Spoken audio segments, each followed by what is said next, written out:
Welcome to tree media అండి. నా పేరు రాణి. ఈరోజు మనతో పాటు స్టూడియోలో ఉన్నారు వాస్తుశాస్త్ర నిపుణులు నానాజీ పట్నాయక్ గారు.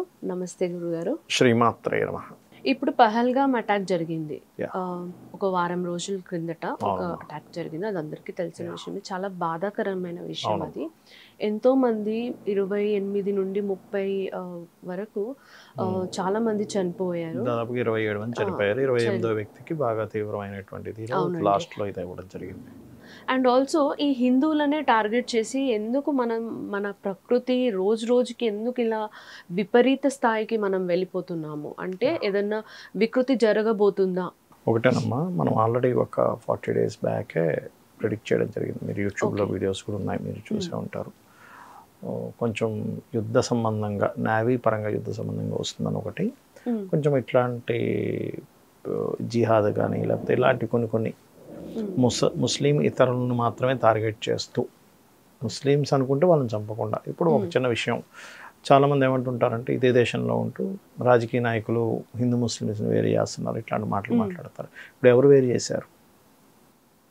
అవునండి. క్లియర్ కదా. అవునండి. వేరు చేసింది ఎవరు అనేది మనకు చాలా క్లియర్గా అర్థమవుతుంది. వేరుగా ఎవరు చూస్తున్నారు అనేది మనకు అర్థమవుతుంది.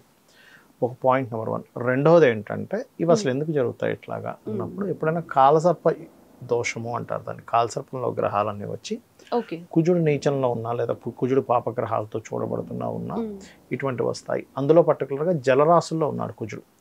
అందుకే నేను 30-40 రోజుల క్రితం ఇదే మాట చెప్పాను. నేను జలరాశుల్లో కుజుడు వెళ్తున్నాడు. కుజుడు ఈజ్ పోలీస్కి ఇట్లాంటి గొడవలకి కారకుడు కాబట్టి మిలిటరీకి, ఆర్మీకి, ఇట్లాంటి వాటికి జల సంబంధంగా అంటే చూడండి, ఇప్పుడు వారు ఇంకా అవ్వలేదు కానీ పెద్ద వారేమో అవ్వదు కాదు, అది అటాక్స్ లాంటివి జరుగుతాయి, మొత్తం సర్జికల్ స్ట్రైక్స్ లాంటివి ఎక్కువ జరుగుతాయి. అయితే ఇక్కడ ఒకవేళ వారు రావాలంటే వేరే దేశాలు ఇన్వాల్వ్ అయితే ఖచ్చితంగా వారు వస్తుంది మళ్ళీ అక్కడ. అంటే ఇప్పుడు చైనా సపోర్ట్ చేయడం వాళ్ళకి, మనకి అమెరికా లాంటి సపోర్ట్ చేయడం, ఈ సపోర్ట్ చేసే విధానంలో కూడా అప్పటిదాకా ఒక దేశం సపోర్ట్ చేస్తుంది అనుకుంటూ విరమించుకోవడం, లేకపోతే అసలు ఈ దేశం సపోర్ట్ చేయదు అనుకునే దానికి సపోర్ట్ చేయడం లాంటి విచిత్రాలు కూడా జరుగుతాయి, గుర్తుపెట్టుకోండి. ఇంకొక ముఖ్యమైన విషయం ఏంటంటే, మనము ఈ పెహల్గాం దాడి వెనకాతల చాలామంది కొన్ని విషయాలు, తెలియని విషయాలు ఏంటంటే, అక్కడ ఎందుకు సెక్యూరిటీని పెట్టలేదు, పెట్టుంటే ఇది జరగకపోను కదా. కానీ యాక్చువల్గా అక్కడ జరిగింది ఏంటంటే, అక్కడ అసలు అది మూసుండేది. సెంట్రల్ గవర్నమెంట్కి చెప్పకుండా తెరిచారు. తెరిచిన తర్వాత కూడా అక్కడ ఏంటంటే ఆహ్లాదకరమైన వాతావరణం కాబట్టి కొన్ని ప్లేసెస్లో సెక్యూరిటీ ఉండదు. దాన్ని వాళ్ళు రెక్కి నిర్వహించి చాలా క్లియర్గా ప్లానెడ్గా జరిగింది. Because of Mars is in కర్కాటక రాశిలో ఉన్నప్పుడు ప్లానెడ్గా ఇట్లాంటివి జరుగుతుంటాయి యాక్చువల్గా. అందులోనే మనకి మిగతా గ్రహాలు ఉండేటువంటి స్థితి, అందులో ముఖ్యంగా శని మీన రాశిలో ఉన్నప్పుడు ఇది మంగళవారం జరిగింది, గుర్తుపెట్టుకోండి. లాస్ట్ టైం అంటే ఆల్మోస్ట్ వాళ్ళకి 10 days అయిపోతుంది. మంగళవారం ఎప్పుడైనా ఒక విషయం జరిగినప్పుడు సెకండ్ టైం జరుగుతుంది. అది మంగళవారం మారు కోరుతుంది అంటారు. అందుకే మన వాళ్ళు ఏదైనా మంచి వస్తువులు కొనుక్కుంటే మంగళవారం కొనుక్కోండి అనేవారు, బంగారం కొనుక్కోండి అనేవారు. ఎందుకు అంటే మళ్ళీ మారు కోరుతుంది, మళ్ళీ కొనుక్కునే స్థితి మీకు వస్తుందని. బ్యాడ్ జరిగినా అంతే. అందుకే నేను మంగళవారాలు రిపేర్స్కి ఇవ్వకండి, ఇంకా ఎంతో అర్జెన్సీ తప్పితే నార్మల్గా అయితే అవాయిడ్ చేయండి, కొన్ని బ్యాడ్ థింగ్స్ అవాయిడ్ చేయండి అని చెప్తుంటాం. ఎందుకంటే మళ్ళీ రిపీట్ బ్యాడ్ అవుతుంది. అందుకే మన దాంట్లో ఎవరైనా మంగళవారం చనిపోతే కూడా దానికి ఒక శాంతి పూజ ఉంటుంది, లేకపోతే ఆ ఇంట్లో మళ్ళీ 2-3 ఇవి జరుగుతాయని. ఆ రకంగా మనకి హైదరాబాద్, కేరళ, సముద్ర ప్రాంతాలు, ఏదైనా ప్రదేశానికి ఉత్తర భాగంలో పర్టికులర్గా మనకి ఇప్పుడు జమ్మూ కాశ్మీర్ ఇదంతా కూడా ఉత్తర భాగం, ఈ పెహల్గాం కూడా ఉత్తర భాగం కిందకే వస్తుంది. ఆల్రెడీ ఉత్తర భాగం వైపు కొంత ఇబ్బందులు వస్తాయి అనేటువంటిది కూర్మ చక్రం పరంగా మనం ప్రిడిక్ట్ చేయడం జరిగింది. అయితే ఇక్కడ ఏంటంటే ఒకటే, ఖచ్చితంగా ఈ మంగళవారం ఇన్సిడెంట్ జరిగింది కాబట్టి అందరూ చాలా అలర్ట్గా ఉండాలి. అందులో ముఖ్యంగా హైదరాబాద్లో ఉండేవాళ్ళు, కేరళ, ఈ బెంగళూరు ఇటు సైడ్ ఉండేవాళ్ళు, సముద్ర తీరం అంటే ఈ జల సంబంధించిన ప్రాంతాలు ఉండేవాళ్ళు, సముద్రం ఇటువైపు మన ఇండియాకి ఇటు సముద్రం ఉంటుంది, చైనా వైపు ఉంటుంది, పాకిస్తాన్ వైపు ఉంటుంది. పాకిస్తాన్ వైపు ఉండేటువంటి సముద్ర తీరాల్లో ఉండేటువంటి వారు కొంచెం జాగ్రత్తగా ఉండాలి. ఇది ఎంతకాలం ఉంటుంది? దీని తీవ్రమైన ప్రభావం 3 నెలల పైనే ఉంటుంది. దీని తీవ్రమైన ప్రభావం కానీ మీనరాశిలో శని ఉన్నప్పుడు సర్వసాధారణంగా ఏంటంటే అప్పుడు షష్టగ్రహ కూటమి వచ్చినప్పుడు చాలామంది ఏమనుకున్నారంటే కరోనా లాంటి రోగం వస్తుంది అనుకున్నారు. నేను చాలా స్పష్టంగా చెప్పడం జరిగింది, అమ్మవారి అనుగ్రహం మన గొప్పతనం ఏం లేదు, అంతా మహర్షులు మనకు అందించినటువంటి శాస్త్రం యొక్క గొప్పతనం, అమ్మవారి యొక్క గొప్పతనం. మనం జస్ట్ ఏదో అది తెలుసుకొని చెప్తున్నాం, అంతకుమించి ఏం లేదు. ఇక్కడ ఏంటంటే ఈ శని 2.5 సంవత్సరాలు ఎప్పుడైతే మీనరాశిలో ఉంటాడో దీనివల్ల పర్టికులర్గా జరిగేది ఇలాంటి సంఘటనలు, అంటే మత సంబంధమైనటువంటి గొడవలు. ఒకే దాంట్లో ఉండే వాళ్ళు కూడా గొడవలు పెట్టుకుని ఉంటారు ఒక్కోసారి, ఇట్లాంటివి జరుగుతుంటాయి. అది పర్టికులర్గా 2.5 సంవత్సరాలు జాగ్రత్తగా ఉండాలి. ఇక రెండవ విషయం ఏమిటి అంటే ఇక్కడ పర్టికులర్గా ఈ కొన్ని మంచి కూడా ఉన్నాయి మహేంద్ర. ఎలాంటివి అంటే మనం లాస్ట్ టైం కూడా చెప్పుకున్నాము, ఆయన మరోసారి రిపీట్ చేస్తున్నాను. కన్యా రాశిలో కేతు ఉన్నాడు ప్రజెంట్. 1.5 year బ్యాక్ వీడియో కనుక తీస్తే భూములు ధరలు ఆగిపోవడం జరుగుతుంది అని అనుకున్నాం, రియల్ ఎస్టేట్ అదే పరంగా మనకు ఆగిపోయింది కూడా. ఎప్పుడైతే కన్యా రాశి నుంచి జూన్లో కేతువు మారుతాడు, జూన్ కంటే ముందు నుంచే కొంచెం జూన్ దాటుతున్నా కొద్దీ అలాగా మీకు రియల్ ఎస్టేట్ అభివృద్ధి చెందుతుంది అన్ని ప్రాంతాల్లో, ఒకటని కాదు, ఖచ్చితంగా అభివృద్ధి చెందుతుంది.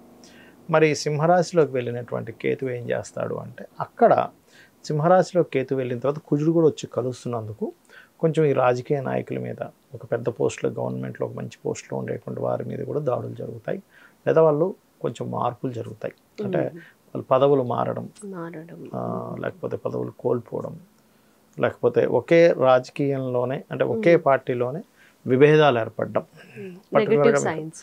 నెగిటివ్ అంటే ఒక రకంగా చెప్పాలంటే ఇప్పుడు కొన్ని పార్టీస్ ఉంటాయి, కొన్ని పార్టీల్లో వేరే ఇంకో పార్టీలోకి వెళ్ళి అంటే సేమ్ ఇంకో చీలికలు, పార్టీల్లో చీలికలు ఏర్పడనున్నాయి. ఇప్పుడు ఆల్రెడీ మే నుంచే స్టార్ట్ అవబోతుంది, జూన్ దాకా కూడా లెక్కర్లేదు. మే నుంచి ఖచ్చితంగా పార్టీల్లో చీలికలు ఏర్పడతాయి. ఎందుకు అంటే గవర్నమెంట్కి కానివ్వండి, పార్టీలకు కానివ్వండి, కారకుడు కేతువు, రవి, గుర్తుపెట్టుకుని ఆ రవి స్థానం మీద కేతు వస్తున్నాడు. అందుకని ఒకటి పార్టీలో చీలికలు, పార్టీ పరంగా కొన్ని అంటే సీఎం పిఎం లెవెల్లో కొన్ని నిర్ణయాలు ఎలా అంటే ఇంకా ఇంత ఒక నిర్ణయం తీసుకుందా అనేటువంటిది. మెయిన్ రాశిలో శని ఉన్నందుకు కొన్ని కోర్టు ఇచ్చేటువంటి కొన్ని ఏవైతే కోర్టు పరంగా కొన్ని మనకి ఇస్తూ ఉంటుంది కోర్టు కొన్ని ఆదేశాలు, అసలు ఆశ్చర్యపరిచేలా ఉంటాయి. ఏమిటి ఇంత ఇది జరుగుతుంటే కోర్టు ఇలాంటి నిర్ణయం తీసుకుంది ఏమిటి, ఇలాంటి జడ్జిమెంట్ ఇచ్చింది ఏమిటి అనేటువంటిది కూడా మనం చూస్తాము. అయితే ఈ శని ఎప్పుడైనా మెయిన్ రాశిలో ఉన్నప్పుడు జాగ్రత్త పడవలసింది ఏమిటి పిల్లల విషయాల్లో అంటే ఆటిజమ్స్ పెరుగుతాయి. అండ్ అదేవిధంగా కొంచెం ఈ బ్రెయిన్ రిలేటెడ్ కేసెస్ పెరుగుతాయి, బ్రెయిన్ పరంగా ఇబ్బంది ఉండేటువంటి, బికాస్ ఆఫ్ బ్రెయిన్ ఈజ్ కారక ఆఫ్ జూపిటర్ సైన్స్లో ఎప్పుడైతే మీకు సాటర్న్ ఎంటర్ అయ్యాడో, సాటర్న్ అనేటువంటిది కొలెస్ట్రాల్ పెంచేటువంటి గ్రహం. సహజంగా కొలెస్ట్రాల్ పెరిగినప్పుడు ఏమవుతుందంటే 2 strokes వస్తాయి ఎవరికైనా, brain or heart related. So అందుకని ఎవరైనా సరే ప్రజలందరూ కూడా ఈ కొలెస్ట్రాల్ పెరిగేటువంటి విషయాల్లో ఎటువంటి ఆయిల్ వాడుతున్నాము, ఎక్సర్సైజ్ చేస్తున్నాము లేదా వాకింగ్ చేస్తున్నాము లేదా తొందరగా మనం కొంచెం నెగ్లిజెన్సీగా ఉన్నామా, ఈ జాగ్రత్తలు తీసుకోవాలి. అలాగే ఇప్పుడు ఒక తారాస్థాయి వరకు వెళ్ళిపోయింది గోల్డ్, జస్ట్ 3 yearsలోనే 30,000 పెరిగిపోయింది. 60-70 ఉండేది 3 yearsలో, ఎవ్రీ ఇయర్కి 10 లాగా ఇప్పుడు మనకి 1 lakh వచ్చేసింది. మనం 60,000 ఉండే 3 years బ్యాక్ మీరు కానీ చూసుకుంటే 55-60లో 3 years ఆల్మోస్ట్ 40,000 దాకా పెరిగింది. దానికి కొంచెం ఆగుతుంది, కేతు రవి స్థానంలోకి వచ్చినందుకు కొంచెం ఫ్లక్చువేట్ ఏర్పడుతుంది. అందుకని ఇక్కడ నుంచి ఎవరైనా సరే గోల్డ్ మీద ఇన్వెస్ట్మెంట్ చేసే విషయాల్లో కొంత జాగ్రత్తగా ఉండాలి. భూముల మీద హ్యాపీగా చేసుకోవచ్చు జూన్ నుంచి, ఎందుకంటే అక్కడ నుంచి పెరగడం స్టార్ట్ అవుతుంది. కాబట్టి ఇప్పుడు భయపడుతున్నాం రియల్ ఎస్టేట్ నుంచి చేయాలంటే, ఇది ఎన్ని సంవత్సరాలు అట్లా ఆగిపోతుందేమో, మన డబుల్ అవ్వకపోతే వేస్ట్. ఎవరైనా ఎందుకు చేస్తారంటే ఆ యొక్క మనీ కాస్త పెరగాలి, సో దానివల్ల పిల్లలకు ఉపయోగపడుతుంది, ఇంకేదైనా మనకు ఉపయోగపడుతుంది అనేటువంటి దాంతో. కాబట్టి ఈ విషయాల్లో జాగ్రత్తగా ఉండాలి. అలాగే ఒక పెద్ద ప్రమాదం నేవీ పరంగా విన్యాసాలు, నేవీ పరంగా కొంత అటాక్స్ కూడా ఉంటాయి. ఒక పెద్ద ప్రమాదం మనకి పక్కకి పడి పెద్ద నౌక లాంటిది ఏదైనా పేలవలసింది కూడా మిస్ అవుద్ది ఈ టైంలో. కాకపోతే యుద్ధం కంటే కూడా అటాక్స్ ఎక్కువగా జరుగుతాయి. దాంట్లో మనకి ఇప్పుడు POK ఉంది, పాక్ ఆక్యుపైడ్ కాశ్మీర్ అని, దాన్ని చాలా మట్టుకు మన ఇండియా ఆక్యుపై చేసుకోవడం జరుగుతుంది ఈ యుద్ధంలో. అంటే యుద్ధం అంటే ఒక రకమైన అటాక్స్లో, యుద్ధం అనేటువంటిది సింగిల్గా అయితే రాదమ్మా, ఓన్లీ పాకిస్తాన్ ఇండియాకి అయితే వచ్చే ఛాన్సెస్ చాలా తక్కువ. అవతల దేశం వాళ్ళు ఇప్పుడు ఎలా ఉంటుందంటే విదేశీయులకి యుద్ధం వస్తే మంచిది, ఎందుకంటే వాళ్ళు వెపన్స్ అమ్ముకోవచ్చు, అవును ఒక కమర్షియల్ పాయింట్ ఆఫ్ వ్యూలో చూస్తారు. మనకేమో ఎమోషన్, వాళ్ళకేమో కమర్షియల్. కమర్షియల్ కాబట్టి అలా ఏదైనా వస్తే చెప్పలేము, కానీ 99% ఆఫ్ కేసెస్లో వీళ్ళు ఇప్పుడు ఏ ఏ స్థావరాలని కనుక అంతం చేస్తే టెర్రరిజం తగ్గుతుందనే పాయింట్ ఆఫ్ వ్యూలోనే వెళ్తుంది. అందులో పర్టికులర్గా కాస్త నేవీ పరంగా 48 రోజుల క్రితం చెప్పుకున్నాము, ఈ రోజు కూడా చెప్తుంది అది.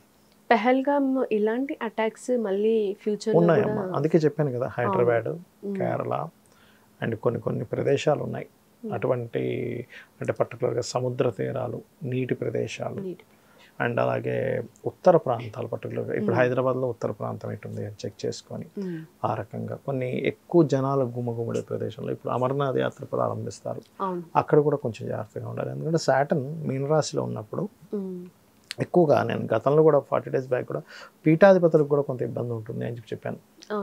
అయితే లక్కీగా నేను నిన్ను అనుకుంటా, ఐ థింక్ పీఠాధిపతి మారిపోతున్నారు, అదో రకంగా మంచిగా మారిపోతుంది పీఠాధిపతికి. కొంచెం జాగ్రత్తగా ఉండాలి ఇప్పుడు వచ్చే కొత్త పీఠాధిపతి విషయంలో కూడా. ఒక 2.5 years కొంచెం జాగ్రత్తగా ఉండాలి అనేటువంటి చాలా స్పష్టంగా మెయిన్ రాశిలో ఉన్నటువంటి శని సూచిస్తున్నాడు.